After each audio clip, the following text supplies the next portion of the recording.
කුමාරගේ three-wheel එක ඉස්සරහට ඇදමින් තිබුණේ මලානික ලයිට් එළියෙන් පාර හොයාගෙන. පුළුවන් ඉක්මනට ගෙදරට සේන්දු වෙන්න කුමාරට තිබ්බ හදිසියට කොහේදෝ ඉඳන් පාත් වෙච්ච මීදුම හරස් වෙලා තිබුණා. 12 කනිසමට කිට්ටු වෙලා තිබුණු නිසා කුමාරට දැනුනේ පාළු තනිකමක්. ඊළඟ වංගුවේදී ඒ තනිකම නැති වෙනවා කියලා කුමාර දැනගෙන හිටියේ නෑ. කොහාට යන්නද? තුඩාවහන්දියට. අනේ හෙටනම් බෑම වෙන එකක් බලන්න. අනේ ඔබ බොරු කතා පුතේ. ඉලන්දාරියෙක් කළොත් ඕවට බය වෙනවද? හරි එහෙනම් නගින්න.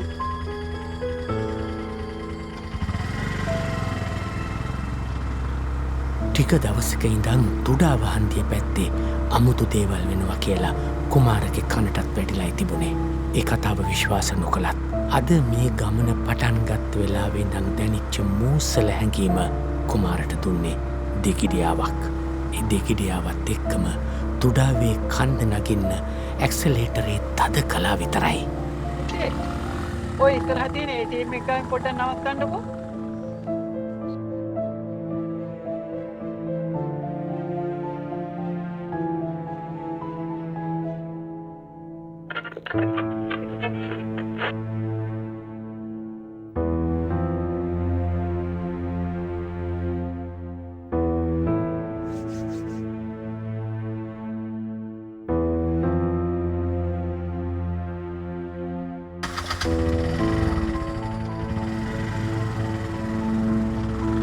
වැඩි වෙලා යන්න කලින් තමන් මේ පහු කරගෙන යන්නේ තුඩාව කියලා කුමාරට තේරුණා.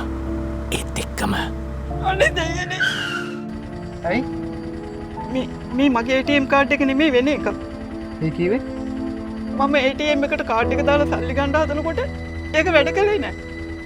පස්සේ මම එතන හිටපු මිනිහයාට කිව්වා මේක වැඩ කරන්නේ නැහැ කියලා. ඊට පස්සේ මිනිහයා කෝ දෙන්න මම බලන්න කියලා අරගෙන මට සල්ලිත් අරගෙන දුන්නා. කාඩ් එකත් තාපෝ දුන්නා.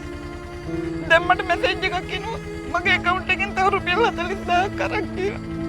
මේක මගේ කාඩ් එකක් නෙමෙයි. එහෙනම් ඉතින් මිනිහා කාඩ් එක මාරු කරලා.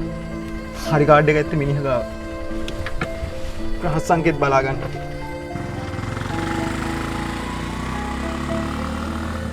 ඔබේ බැංකු කාඩ්පත හෝ පින් අංකය වෙනත් අයෙකුට ලබා දීමෙන් වළකින්න.